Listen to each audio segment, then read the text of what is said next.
A Guyana Rice Development Board project to digitally map rice lands all across the rice growing belt using satellite technology is now 95% complete. And according to Agriculture Minister Zulfikar Mustafa, the digital maps will now enable government to better manage the resources of the sector. Commenting on the progress of the exercise and the expected benefits, the Agriculture Minister said government is pursuing every effort to reform the way the business of agriculture is conducted, ensuring that technology plays a major role in this evolution.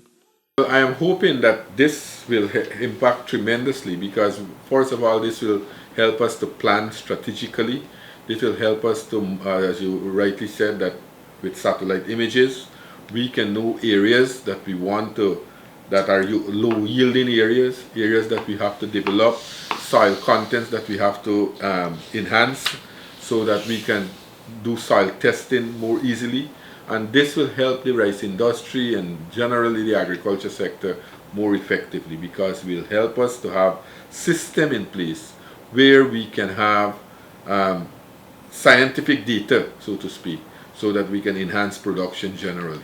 So this here, as you rightly said, this project will help us tremendously with the data that we'll be having. We'll have better data to plan our strategy to enhance and increase production at a higher rate.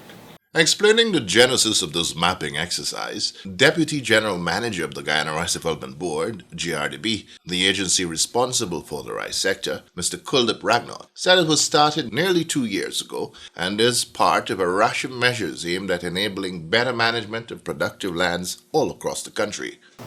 What we are trying to do is to map all the rice cultivated areas in the country. So we will have, at the end of the exercise, we will have a digitized map of all the plots, each and every plot, farmer plot in this country.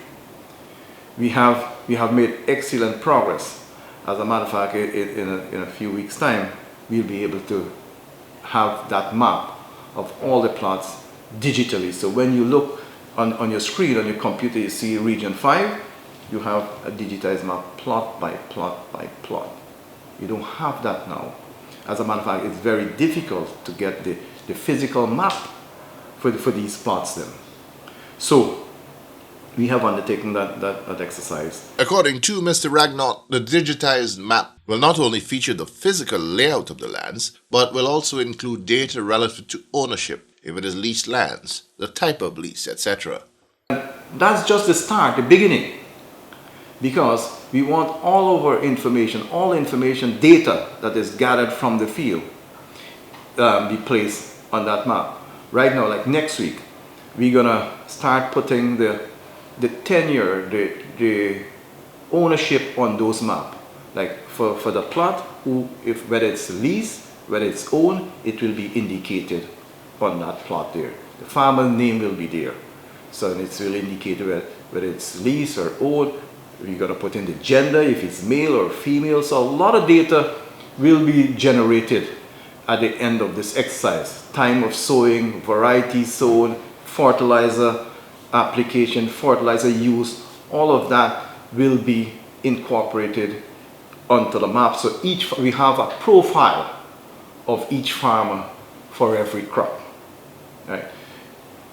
Down the road, we're going to use it to forecasting of weather, forecasting of pests, forecasting of disease.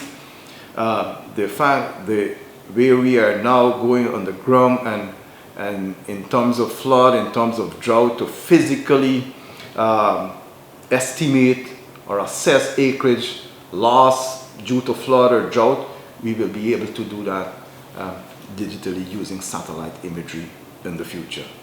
And that will be more accurate. We will get a better indication, better result in terms of all these. The data map of rice lands is but one of several cutting-edge interventions for the rice sector, with the establishment of a soil sample lab for local testing of soils from across the country being another initiative. This one intended to bring down the cost of doing soil analyses overseas.